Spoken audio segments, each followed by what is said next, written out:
नमस्कार, स्वागत है आपका विंध्य भारत में। मैं आपके साथ साक्षी गुप्ता। अखिल भारतीय कांग्रेस कमेटी के सदस्य पूर्व विधायक राजेंद्र मिश्र ने राज पैलेस जवा में आयोजित पत्रकार वार्ता में भाजपा और उसकी डबल इंजन की सरकारों पर कई गंभीर आरोप लगाए।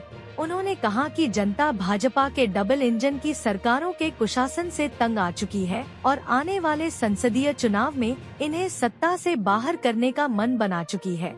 श्री मिश्र ने कहा, भाजपा की केंद्र और राज्य सरकारों पर न जनता का अंकुश बचा है और न विपक्ष का। जनता को सड़क पर लाठी डंडों, गोलियों, अश्रु गैस के गोलों से पीटा जाता है तो वहीं विपक्ष के सांसदों को सदन से बाहर निकालकर अनसुना किया जाता है। अब तो जनता की आस बस सर्वोच्च न्यायालय ही बचा है। श्री मिश्र ने कहा, मोदी सरकार ने चंदे के नाम पर लूट मचाने के लिए इलेक्टोरल वांट चलाया और जमकर धन उगाही की। सर्वोच्च न्यायालय ने इस पर संज्ञान लेते हुए इसे लोकतंत्र में जनता के साथ धोखा बताया। इतना ही नहीं, राष्ट्र की प्रमुख विपक्षी दल के बैंक खाते बंद कराए गए। आज मोदी और शाह ने ऐसी परिस्थिति का निर्माण किया है कि अब बस सर्वोच्च न्यायालय ही लोकतंत्र का रक्षक बचा है। श्री मिश्र ने भाजपा और उसके नेतृत्व पर आरोप लगाते हुए कहा कि उनकी नियति बन गई है कि पहले जनता द्वारा विपक्ष की चुनी सरकारें बनाने नहीं देते, अगर बन ही गई तो जोड़ तोड़ कर गिराने का हर उपक्रम कर भाजपा की सरकार बनाने की कवायद में लगे रहते हैं। विगत 10 सालों से देश में भय का वातावरण बनाया गया है। मैं जनता जनार्दन का आह्वान करता हूं कि आप आगे आएं और इन्हें आगामी चुनाव में अपने मत से नियंत्रित करें। श्री मिश्र ने कहा, तराई अंचल का किसान अभी हाल में असमय बारिश और ओले पड़ने से फसलों की नुकसान से कराह रहे हैं, परंतु सरकार और यहां से चुने विधायकों को कोई परवाह नहीं है। सर्वे तक नहीं कराया गया। वहीं सिंगू वार्डर पर किसानों के साथ आतंकवादियों जैसा बर्ताव भाजपा की सरकारें कर रही हैं। श्री मिश्र ने कहा, इस समय देश की जनता 3 युवाओं राहुल गांधी, तेजस्वी यादव और अखिलेश यादव की ओर उम्मीदों के साथ टकटकी लगाए देख रही है। इंडिया गठबंधन के नेताओं को मोदी सरकार द्वारा प्रमाणित किया जा रहा है, जो उनकी हताशा का परिचायक है। उन्होंने कहा, मैं जनता जनार्दन से अपील करता हूँ कि अप्रैल महीने के लोकतांत्रिक महाकुंभ में आगे आकर भाजपा और उनके नेताओं को अपने मत से जवाब दें और लोकतंत्र को मजबूती प्रदान करें। पत्रकार वार्ता में कांग्रेस के वरिष्ठ नेता ब्रिजेंद्र पांडे, डॉक्टर अरुणेंद्र शेखर मिश्र, ब्लॉक कांग्रेस कमेटी जवा के अध्यक्ष धानेंद्र द्विवेदी, डरा ब्लॉक अध्यक्ष अरुण सिंह, पिंटू किसान कांग्रेस के प्रदेश सचिव तरुणेंद्र द्विवेदी, नत्थू प्रसाद पांडे आदि साथ। पत्रकार साथियों, हमारे बीच में उपस्थित ब्लॉक कांग्रेस कमेटी के अध्यक्ष जवा के भाई धनेंद्र द्विवेदी जी, डभौरा ब्लॉक कांग्रेस कमेटी के अध्यक्ष भाई अरुण सिंह जी, हमारे सबके साथी और हम तो अपना नेता भी मानते हैं, भाई ब्रिजेंद्र पांडे जी, डॉक्टर अरुणेंद्र शेखर मिश्रा जी, जो हमारे बचपन के साथी हैं, मित्र हैं। मुझे प्रसन्नता है कि आज हमारे बुलावे पर वो यहाँ पर उपस्थित हैं। तरुणेंद्र द्विवेदी जी, राजेश गौतम जी, सत्यम तिवारी, शेष प्रताप सिंह जी, अमित पाठक जी, विकास पाठक जी, साथियों,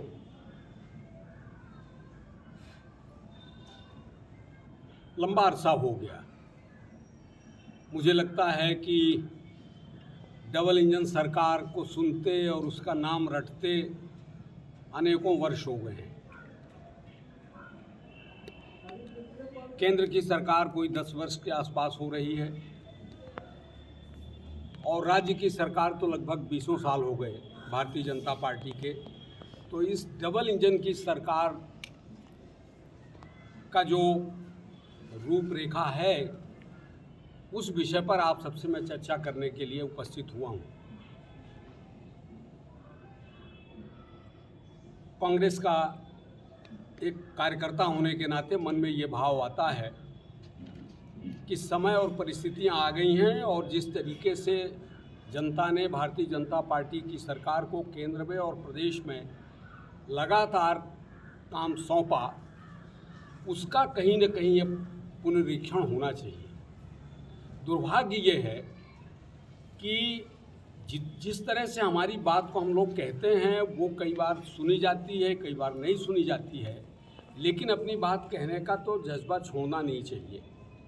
आज जो इस सरकार की स्थिति है, हम कहना चाहते हैं कि ना कोई जनता का अंकुश बचा है, ना कोई कांग्रेस के जो कार्यकर्ता हैं, नेता हैं, उनका कोई अंकुश बचा है।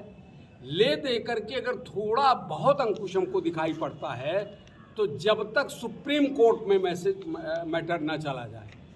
राहुल गांधी को पार्टी से निष्कासन करने का उससे पार्लियामेंट में जब प्रस्ताव आया तो लोअर कोर्ट, हाई कोर्ट और अंत में फिर सुप्रीम कोर्ट को इंटरफेयर करना पड़ा कि ये भाई गलत फैसला है। इसी तरीके से आप सबके सामने है कैसे और किस तरीके से इलेक्टोरल बॉन्ड का जो परिभाषा है, कहाँ से कौन दे रहा है, कितना दे रहा है, क्यों दे रहा है, नो दलील, नो अपील, नो वकील, ये मोदी का तरीका है काम करने का। अंत में सुप्रीम कोर्ट को कहना पड़ा कि भाई ये तो प्रजातंत्र के साथ घात है। जो शब्द का प्रयोग किया है चीफ जस्टिस आदरणीय चंद्रचूड़ साहब ने, तो उन्होंने कहा ये तो प्रजातंत्र के साथ घात है कि पैसा कहाँ से आ रहा, कौन दे रहा है, कितना दे रहा है, नो ऑडिट,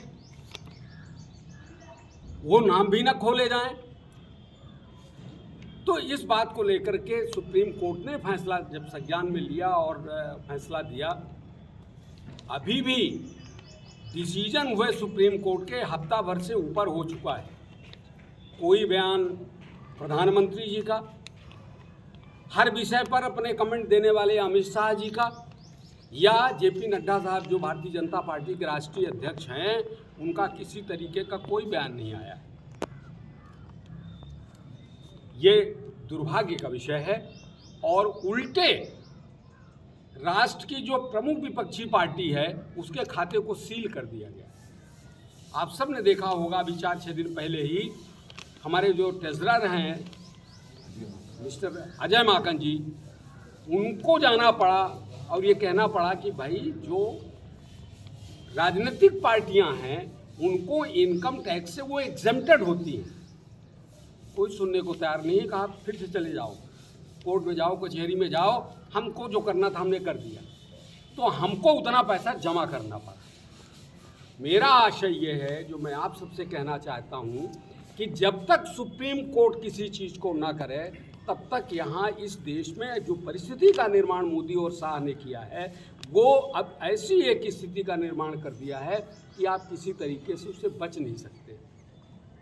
एक दूसरी बात आपसे कहना चाहता हूँ, किस तरीके से राज्यों की सरकार केंद्र के संरक्षण में गिराई गई, उसका सबसे बड़ा उदाहरण तो मध्य प्रदेश का है। कमलनाथ की सरकार कैसे गई आप सब देखने वाले हैं। गोवा की सरकार कैसे गई आप सब देखने वाले हैं। कर्नाटक की सरकार कैसे चली गई और फिर अब कांग्रेस की आई है।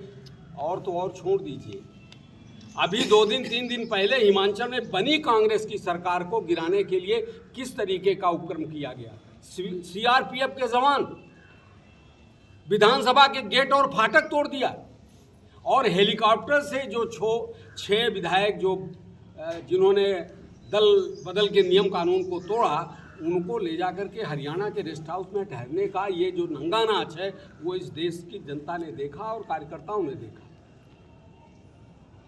सरकारों को बनने नहीं देना, और अगर किसी तरीके से बन भी गए तो उनको किस तरीके से तोड़ करके गिरा देना है, ये काम भारतीय जनता पार्टी के जितने नेता हैं उनमें से मुख्य रूप से प्रधानमंत्री हों, मुख्यमंत्री हों, और जिस तरीके के ये नेताओं का कृत्य है उसका विरोध आप सबके सामने प्रकटता है।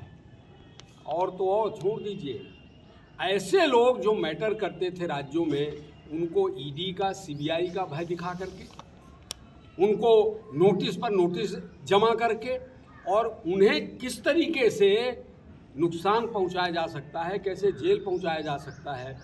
इंडिया गठबंधन के दल के केजरीवाल के जो मंत्री हैं वो जेल में, सांसद उनके जेल में, केजरीवाल को 8 या 9 बार नोटिस आ चुकी है। पश्चिम बंगाल में आप चले जाएं तो अभिषेक बनर्जी को नोटिस है। और ये एक तरफ है, दूसरी तरफ जिसने